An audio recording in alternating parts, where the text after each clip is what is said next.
What's going on, guys? This is Zion from the Triple Threat Artist. Let's talk about your self-esteem.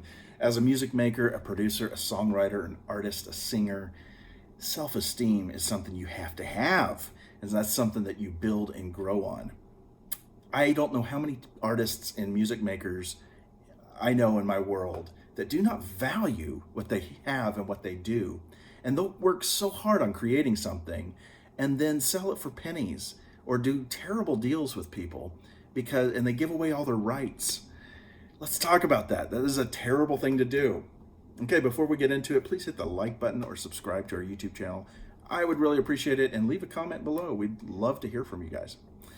So a couple weeks ago, I just finished creating, actually it was about a month ago, I produced and helped write a couple songs with a co-writer, a friend of mine, an amazing artist. Let's call her Jessica. And it was expected that she was going to start throwing our songs after they're completed over to some licensing agents for them to pitch our music. But the only deals she ended up finding were deals that were exclusive deals, meaning the licensing agent would not only want to in other words, our songs would have to be just with them. We couldn't use any other licensing agents, but they were also asking for some publishing on the back end, which means they would have ownership of the songs so that if it got played on radio or anything like that, they would take some ownership of it. Now, as you know, songs are always in two parts. There's the master owners and then the publishing side. And the publishing side actually has two parts to it, which are the songwriters and the publishers. So if somebody doesn't have anything to do with the writing of the song, they might ask for a piece of the publishing. Well, in a sense, they're asking for a piece of your song.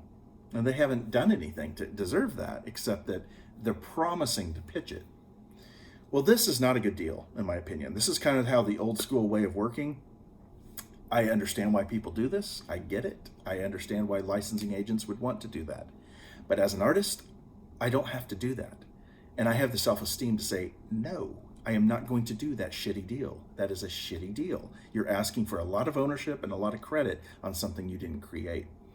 Now, there's enough awesome licensing agents that will hustle and do work for you, who are going to be thankful for your work, that want no publishing, and that will work with you non-exclusively. So you can use other licensing agents. Your work won't be trapped in their little vault and not being able to, work with other people. There's a lot of great licensing agents that will do that.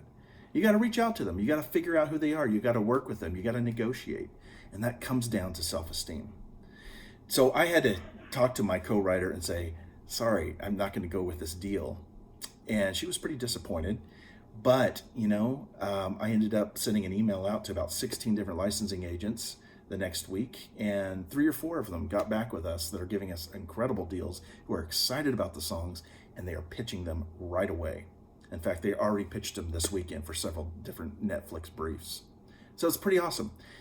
And why did I do that? So it's because I know my value, and I know the value of her and the value of our song. And unfortunately, she's still new at this kind of negotiating, so this isn't a knock against her at all, but it is an example of understanding your value and your worth. This brings me to the point and a topic that I like to talk about, which is the difference between confidence and grandiosity. Grandiosity is the appearance of confidence. It's a false self-esteem that's created out of a low self-esteem. It's almost like you're candy coating your appearance to look as if you're confident when you're not. That's what grandiosity is. Grandiosity is often promoted in music and in media and TV and culture as, hey, just fake it till you make it. Well, unfortunately, a lot of people can see through that. And sometimes faking it till you make it is not a good idea. And grandiosity often speaks to a very low self-esteem. So how do you build self-esteem? By doing stuff and getting good at it and understanding you're good at it and getting feedback and getting deals and getting placements and getting your music sold or people listening to it and liking it and loving it. That builds your confidence so that when you speak about your music and when you ask for a higher percentage, you're doing it out of evidence. You're not just making it up. You're not contriving a self-esteem. You're doing it out of, no, this is good. This is valuable stuff. Not everybody's going to like it, but I can demand what I think I'm worth. I can ask for the percentage.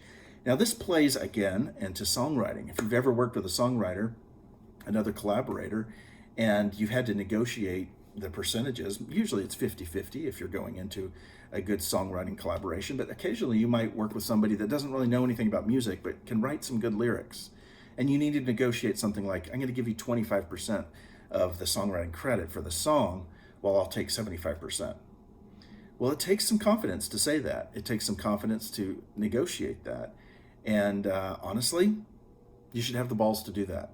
And you should have the balls to, when somebody comes to you and says, I want to renegotiate, I think I'm worth more. You should have the confidence to say, okay, let's talk about that. Maybe you are. And not every deal is going to be absolutely perfect and absolutely just. I don't know how many deals in which I thought, I didn't really pull my share weight in that. Or, oh man, I did 95% of that. But we originally negotiated the 50%, so I had to stick with it. That's going to happen. But what I'm trying to say is that your confidence in your abilities needs to be apparent as you market yourself. I'm tired of seeing artists, I'm tired of seeing bands who do not value themselves. And they work so hard in making a name and building an audience and making great music and investing hours and hours and lessons into their skill and their instrument. And then they just give away their shit. It's stupid. We are in command in this business. The artists, the music makers are in the command seat. And yet they're failing to see that they're in command. They're constantly giving away their stuff for nothing. This is why the CEO of Spotify is making millions of dollars and you're making very little of that. Hopefully some of you are making more than little. I hope this resonates with you guys. There's a quote that I love from Dave Pensato that has to do with this. Dave Pensato is a mixing engineer over in LA, and he's just an amazing guy. He has a podcast called Pensato's Place. I highly recommend it. I'll put a link in the show notes to it. But he says, you need to understand, you need to have accurate expectations of your value. If you're not making money from what you're providing, it's probably because you're not worth anything anymore yet. I almost said anymore. It's probably because you're not worth anything yet. And that's okay. So you're getting paid for what you're worth. So if you're not getting paid anything, you may not be worth a whole lot for what the market bears. That's okay. Just get better. Get better, be more original, provide something for the community of artists and musicians that is needed and looked for. I hope this has been encouraging to you guys. This is Zion from the Triple Threat Artist. I'll be having more videos like this. Please leave a comment below if you have any thoughts on this. I'd appreciate it. Talk to you later.